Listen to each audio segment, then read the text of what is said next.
ወዳጃችን እኔ ምን አገባኝ ፀሐይዋ ባትወጣ ብርሃን አገኛለሁ ከራሴ መላጣ አላሉ ጸጉሩ ከርቶት አናቱ ጥፊ የበዛበት ከበሮ የመሰለበት ቧልተኛ።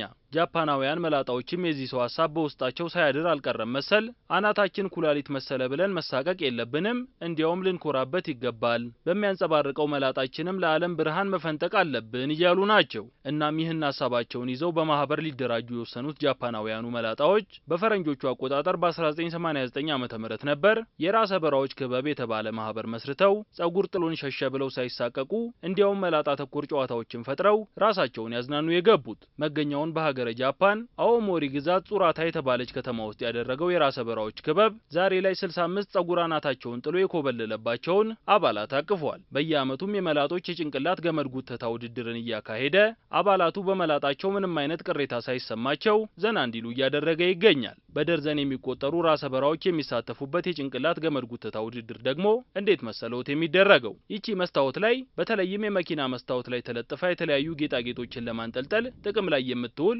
በፈረንጃፍ ሰክሽን ካፕ የምትባል ፕላስቲክ በተቃራኒ አቅጣጫ ትይዩ ሆነው የቆሙት ተወዳዳሪዎች አናት ላይ በገመድ ታስራ እንድትለጠፍ ይደረግና በዳኛው ትዕዛዝ ገመድ ጉተታው እንዲጀመር ይደረጋል። ከዛም ራሱ አናት ላይ ያለችውን ፕላስቲክ ሙጭጭ አድርጎ እንዳጣበቀ ተፎካካሪው አናት ላይ ተጣብቃ ያለችውን ፕላስቲክ በገመድ ጉተታው መንጭቆ ያላቀቀው ተወዳዳሪ አሸናፊ ይሆናል ማለት ነው። በዚህ መልኩ ውድድሩ ተካሂዶ ሲያበቃም አሸናፊው ሙጫ ራስ ሽልማት ይበረከትለታል። ታዲያ ውድድሩ ሲታይ ቀላል ቢመስልም ፈታኝ እንደሆነ ነው ተወዳዳሪዎቹ የሚናገሩት። ከጭንቅላት ገመድ ጉተታ ውድድሩ በኋላ አናታቸው ላይ ፕላስቲኳ የተጣበቀችበት ቦታ ህመም እንደሚሰማቸውም ሲናገሩ ይደመጣሉ። በዓለም ላይ ያሉ ራሰ በራዎች እንዳለ እዚህ ተሰባስበው የመላጣዎች ኦሎምፒክ ውድድር ማካሄድ ነው ምኞታችን ሲሉም የማህበሩ አባላት ይናገራሉ። ወዳጃችን እናማ በአፍላነት እድሜ ሲበጠር ሲፈረዝ ሲሽሞነሞን ኖሮ በጉልምስና ዘመን የፀሐይና የዝናብን ዱላ ሽሽት ብን ብሎ የጠፋን ጸጉር ይታደሉታል እንጂ እንዲሉ ታግለው ላይ መልሱት ነገር የሆነውን በጸጋ ተቀብሎ ልክ እንደ ጃፓናውያኑ አዝናኝ ጨዋታዎችን ፈጥሮ ዘና ማለቱ